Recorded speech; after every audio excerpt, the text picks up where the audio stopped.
Let's take a look at the try one more. Partition the number line below into 6 and label the point 1/6. I heard that some of you represented by drawing a number line like this and then labeling the 0 at the beginning and a 1 at the end of your number line to represent one whole. How did you partition this number line into 6?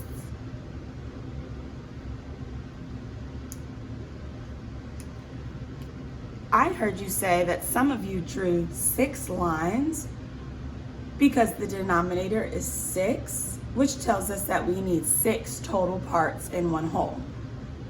If we draw 6 lines, 1, 2, 3, 4, 5, 6, do we have 6 equal parts? I see you looking carefully at our number line. Let's check by counting the intervals, because we know that the interval represents the distance between 2 points, and the interval is our fractional part on the number line. Let's try it. Count the intervals with me. 1, 2, 3, 4, 5, 6, 7. I have 7 equal parts because I drew 6 lines. Did that work? Evaluate. I see you shaking your head no. How can we correctly partition the whole into 6ths?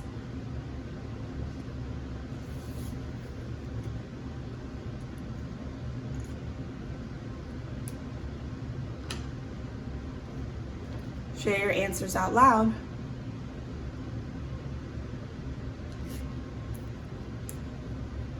That's right.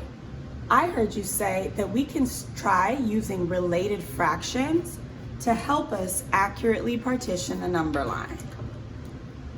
I heard you say that we should try making halves first and then partitioning our halves into thirds in order to make 6. Let's try that. How many equal parts do we have here? Yes, 2 parts.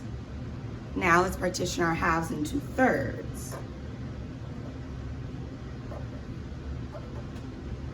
Now let's check by counting our intervals to make sure that we have 6 equal parts. 1, 2, 3, 4, 5, 6 equal parts. What does each of these intervals represent, and how do you know? Say your answer out loud.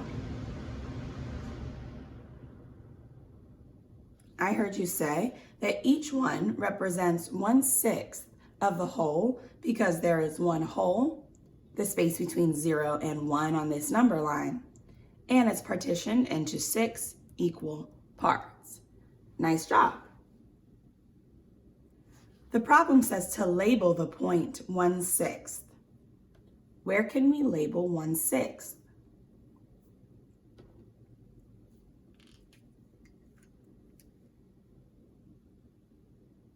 I heard you say that we can label this point here as 1/6. How do you know?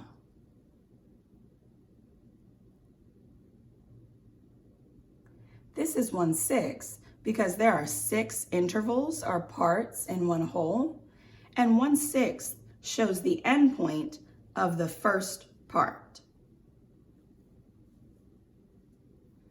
How can you represent one whole on our number line? Remind me, as you go back into your work, how can you represent one whole on a number line?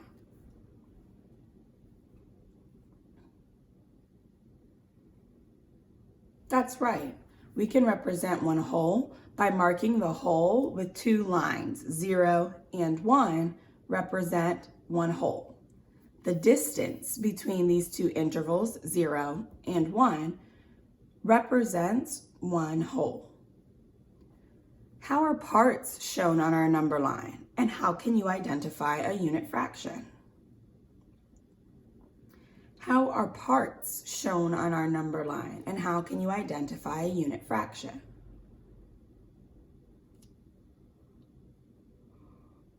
That's right.